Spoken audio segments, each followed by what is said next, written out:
The Nazis transported people to the Auschwitz concentration camp mainly by rail. The first unloading platform was located between the cigarette factory, the so-called tobacco monopoly complex, and the camp proper, Auschwitz I.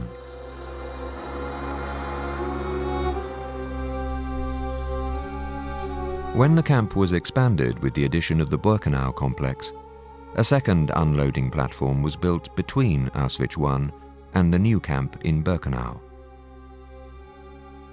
The transports, comprising Jews from Western and Central Europe, Poles and Gypsies, all designated for extermination, disembarked here.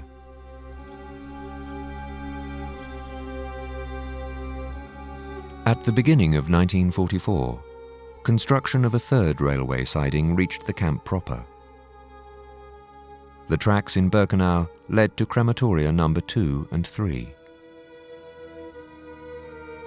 The Nazis recorded the epitome of an efficiently operating death factory in a series of photographs.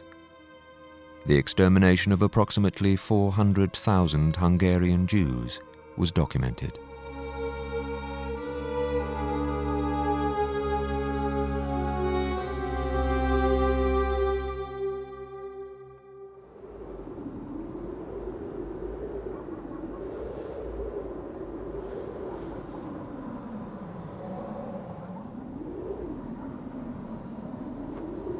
On the 15th of January 1944, around 10 a.m., I saw a group of unusual-looking prisoners from my barrack in Sector B2A who were marching through the Birkenau gate between Sectors B1 and B2.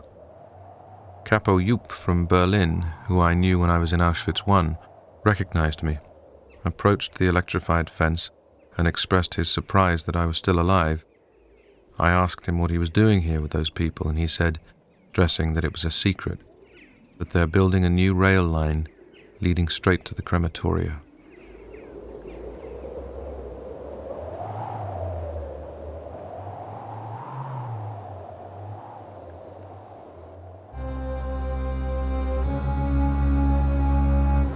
Reichsführer Himmler, head of the SS and police of the Third Reich, personally ordered me to carry out this operation in Auschwitz. Eichmann's program envisioned 4 transports a day. However, this was not possible, despite expanding all the existing infrastructure. For this reason, I had to personally see Eichmann in Budapest and have the order rescinded.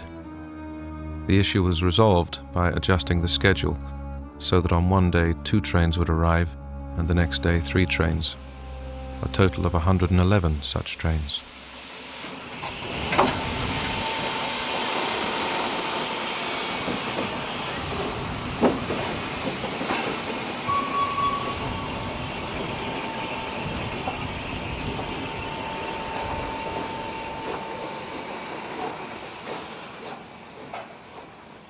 We arrived in Auschwitz at 11 o'clock at night.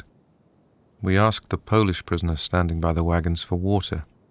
They said, "Water, what for? You're just going to die."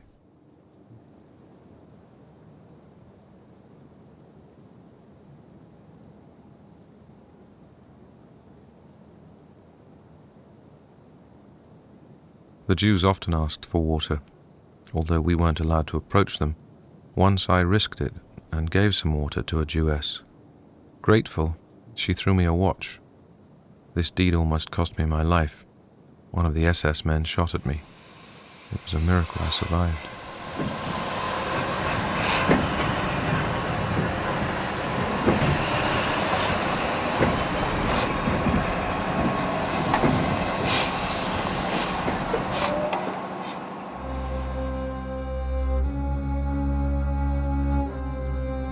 They ordered us to leave our baggage and said we would get it back later. My mama divided a jar of jam between us. She gave me half, but they took it away. When my brothers and sisters got out of the wagon, Mama stayed inside for a minute to put our things in order. When I turned around, she was gone, and I don't know what happened to her.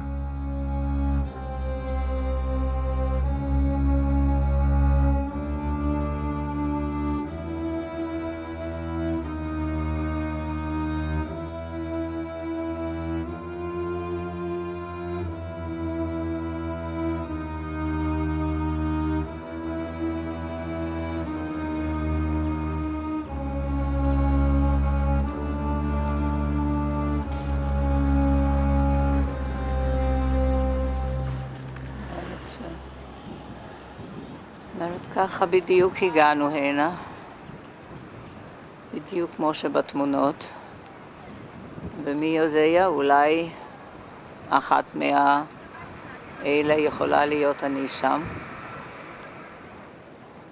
We were witnesses to the daily arrival of the mass transports. Many times I saw how the selection was conducted on the platform at Brzezinka. The selections were conducted by, among others, SS Hauptsturmführer Joseph Mengele and SS Untersturmführer König. It was very easy to recognize them looking from the sick room toward the platform.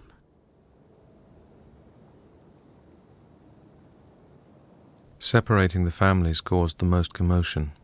Screams of women mixed with the crying of children. But everything happened so quickly that the disoriented people had no time to think.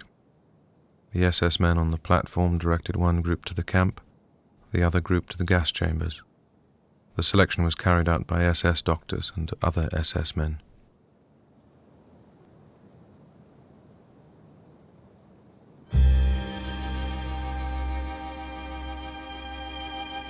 My brother was so weak that he couldn't stand up. Mama cuddled him. At the last moment I was pushed to the right and separated from them. Symphonic music was coming from somewhere.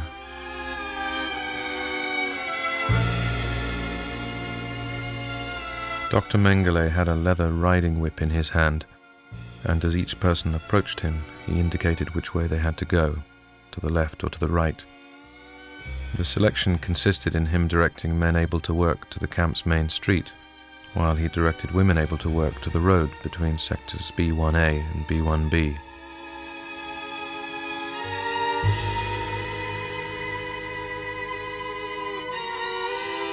Old people, children, those unable to work and invalids were directed down the road leading to the crematoria, parallel to the unloading platform.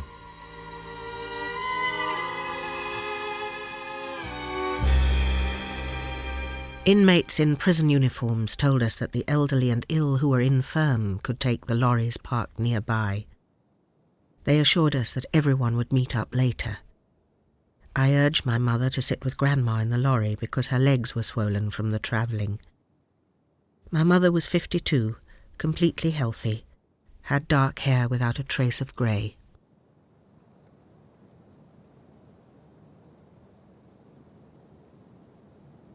The doctor said that those who are weak and are sick should get into the lorries.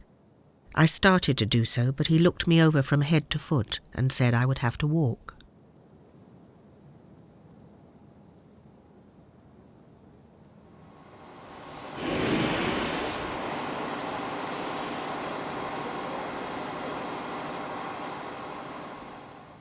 Polish prisoners had to collect the baggage we had brought with us.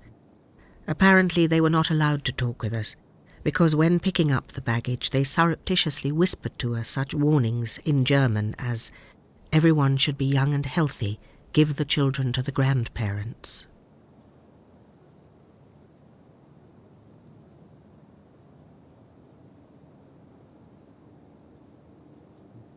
Everything happened amidst wailing, sobs, farewells and shouting. Mothers covered the heads of older boys with a blanket or rag, hoping they could stay together.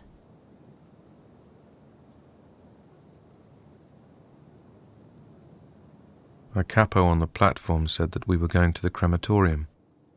I didn't know what crematorium meant. I thought he said sanatorium.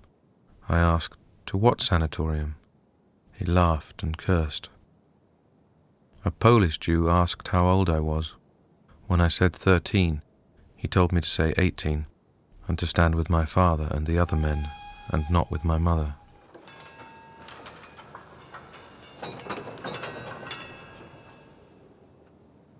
They wanted to take me straight to the crematorium, but when the SS man turned around, I ran. During the selection, I stood on my tiptoes to be taller, and I was assigned to the group of those able to work.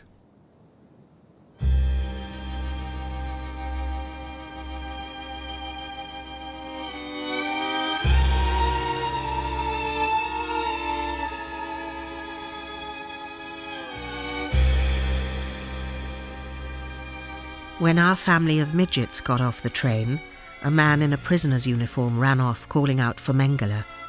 When he arrived, he said they should immediately take us to the right, and we were to wait there. Often a group of child twins could be seen around Mengele that he had just selected. He generously lavished them with toys and dolls originating from the plundered baggage.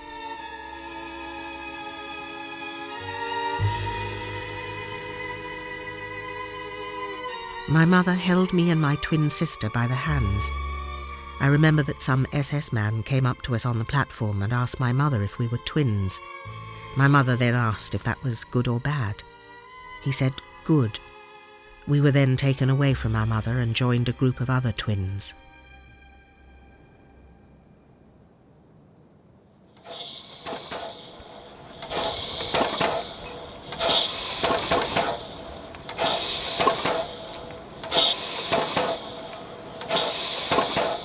My father and grandmother were sent to a different group. Father said goodbye. I guess he knew that he would never see us again. The Germans did walk around with dogs and scream at people, but the selection occurred quite peacefully. Those sent to the gas chamber were told that they would be given better, easier work.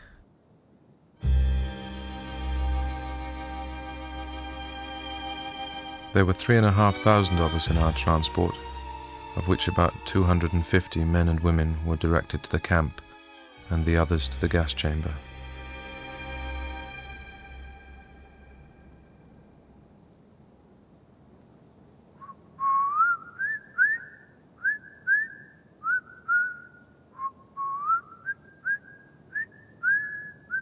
During the selection on the platform, Dr. Mengele whistled his favourite melody, the Blue Danube Waltz. He didn't look anyone in the eye.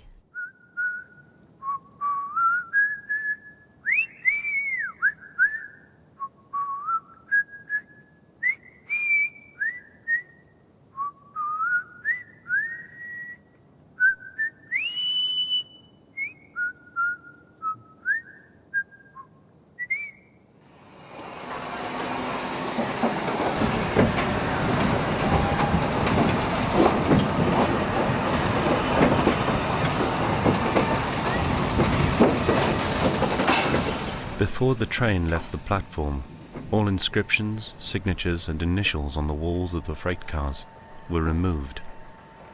These inscriptions were wiped off, whittled away, or painted over.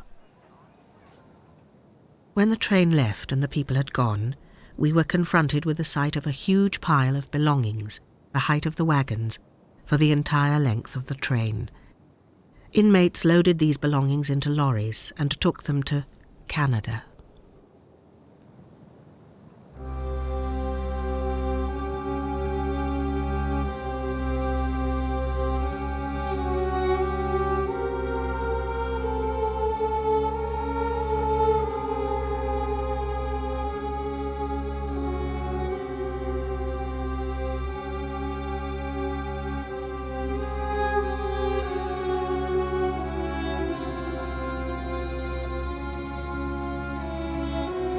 In many cases there was no selection.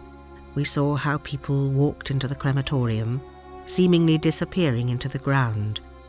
They disappeared in groups, those behind moving forward, waiting their turn.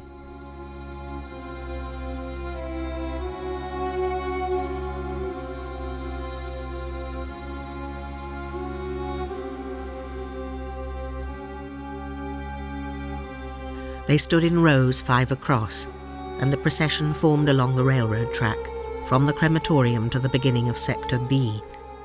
The people were very thirsty. We saw how they tried to drink water from the fire control pool located between the camp fence and the road they stood on. They laid down on the ground, and since the level of the water was below the top of the pool, they often slipped down, drowning. Ignoring this, the others kept drinking.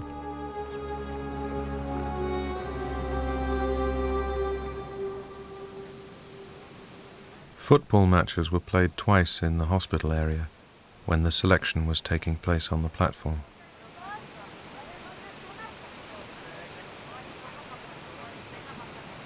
We had permission to play football, so the people on the platform would think, everything's okay, they're playing football.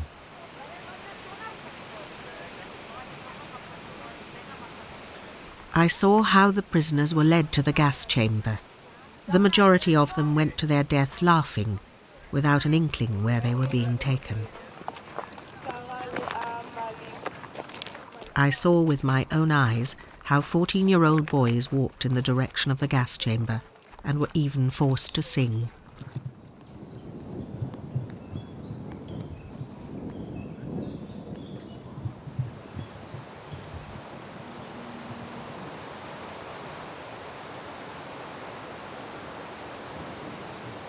SS men took the transport of Jews to the gas chamber.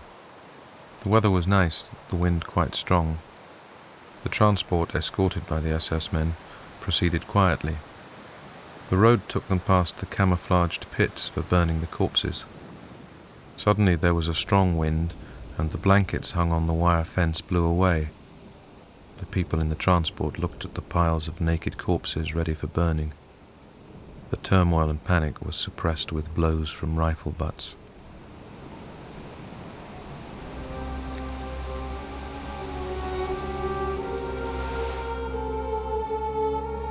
We turned down some side street and saw a fire in the distance. We were terrified and didn't want to go on, but the Germans began shooting. I had the impression that we were being taken to this fire. Turning my head, I saw how two people were holding a body and then threw it into the fire. A horrifying scream was heard. We were seized by fear and driven onward toward a dark building. We huddled together. We were terrified. Finally, we reached the sauna.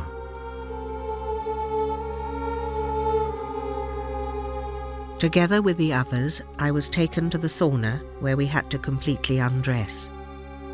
There we were disinfected and our heads and all other places with hair were shaved.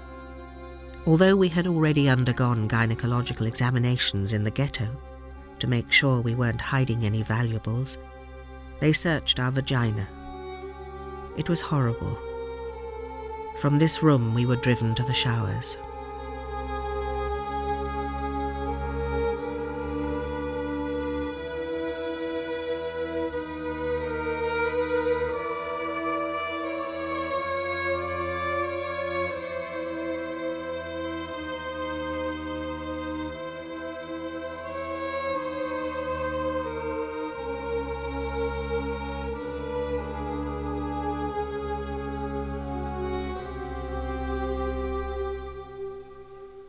On the grounds of Sector B3, so-called Mexico, a kind of macabre waiting room was created.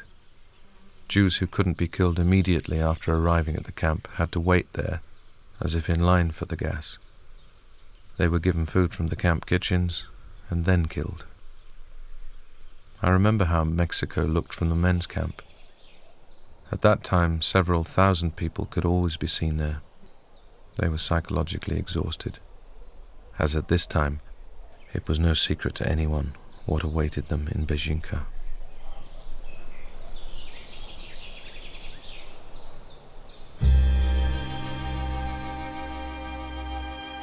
One day, as I was pulling a rubbish cart, I noticed my mother and 10-year-old sister in a group being led to the crematorium. My mother saw me and came running. A Polish female prisoner pulled her back to the group, saying, "Leave that young girl alone. What do you want from her? She can live a while longer."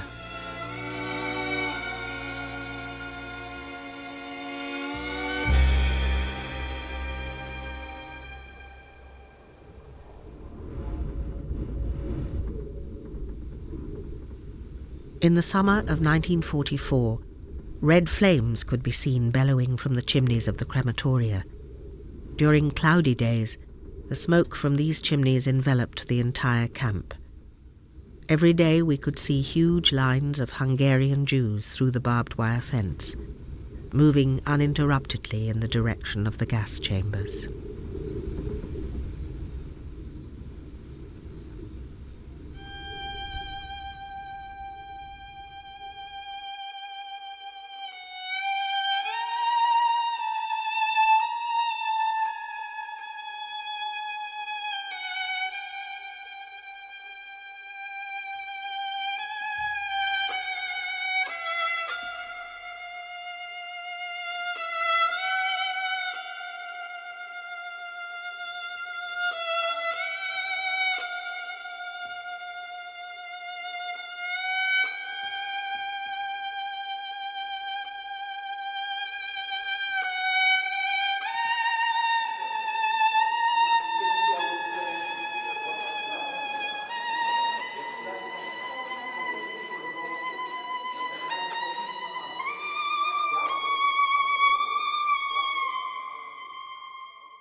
At the end of 1944 and in 1945, an even greater volume of transports was expected to be sent to the camp. Even larger crematoria were planned. They were to be like huge brickyards with circumferential furnaces. The equipment was to be located underground. But even the plans for this equipment were not prepared because there was too little time.